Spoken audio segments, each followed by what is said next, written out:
खाना चोर चुड़ैल। चंदनपुर नाम के गांव में कई सालों से एक चुड़ैल का आतंक था। ये चुड़ैल खाने पीने की बहुत ज्यादा शौकीन थी। गांव के जिस घर से स्वादिष्ट पकवान बनने की खुशबू आती थी, चुड़ैल उस घर में पहुंचकर उस घर के सारे पकवान खा जाती थी। इतना ही नहीं, वो चुड़ैल खाना बनाने वाली महिला को भी अपने वश में कर लेती थी और अपने साथ जंगल में ले जाया करती थी, ताकि इन स्वादिष्ट पकवानों का मजा गाँव का कोई और भी व्यक्ति ना ले सके। उस चुड़ैल के डर के कारण गांव के लोगों ने स्वादिष्ट पकवान बनाना बंद कर दिया था। लेकिन एक दिन अभिषेक अपनी पत्नी से कहता है, अरे भाग्यवान, मेरा कुछ स्वादिष्ट खाने का मन है, तुम कुछ अच्छा सा बना दो। चलो समोसे ही बना लो। आपका दिमाग खराब हो गया क्या? आप खुद तो मरोगे, मुझे भी मरवाओगे। वो चुड़ैल पकवानों की खुशबू सूंघते सूंघते घर तक आ गई ना, किसी को भी जिंदा नहीं छोड़ेगी। अरे भाग्यवान, मैं एक काम करता हूँ, घर की सारी खिड़की दरवाजे बंद कर देता हूँ, जिससे उस चुड़ैल को कुछ भी पता नहीं लगेगा। अभिषेक घर की सारी खिड़की दरवाजे बंद कर देता है और उसकी पत्नी समोसे बनाने शुरू कर देती है। तभी बाहर से आवाज आती है,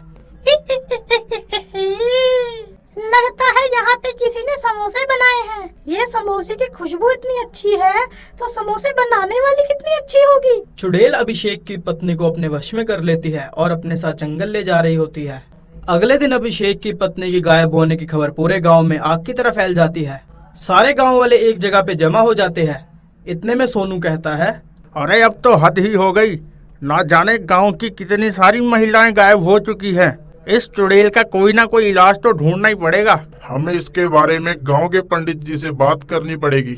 अब वो ही हमें कोई ना कोई रास्ता दिखा सकते हैं। सारे गांव वाले मिलकर गांव के पंडित जी के पास पहुंचते हैं और उन्हें सारी बात बताते हैं। पंडित जी बहुत विद्वान होते हैं, उन्हें बहुत सारे तंत्रों मंत्रों का ज्ञान होता है।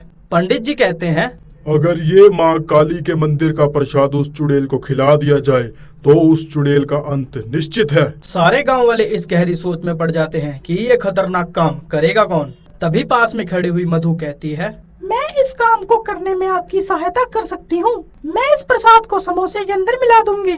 जब वो चुड़ैल इस समोसे को खाएगी, वो अपने आप तड़प तड़प के मर जाएगी।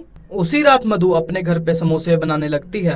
उन समोसों के अंदर मधु प्रसाद को छुपा देती है। थोड़ी ही देर में समोसों की खुशबू सूंघते सूंघते वो चुड़ैल वहाँ पे पहुँच जाती है। चुड़ैल सारे पकवान उठाकर खाना शुरू कर देती है। जैसे ही चुड़ैल प्रसाद वाला समोसा खाती है, उसको अंदर से बेचैनी सी महसूस होने लग जाती है। देखते ही देखते चुड़ैल को आग लग जाती है और वो जलने लग जाती है। अरे कमबख्तो, ये तुमने मुझे क्या खिला दिया? अरे बचाओ मुझे, बचाओ बचाओ मुझे। चुड़ैल की आवाजें सुनकर सारे गांव वाले वहाँ पे इकट्ठे हो जाते हैं। देखते ही देखते चुड़ैल जलकर राख हो जाती है। चुड़ैल के जलते ही जिन महिलाओं पर चुड़ैल ने जादू किया था, उनका जादू भी टूट जाता है और वो चुड़ैल के चंगुल से आजाद हो जाती है। सभी गांव वाले पंडित जी का शुक्रिया अदा करते हैं और खुशी खुशी रहने लगते हैं।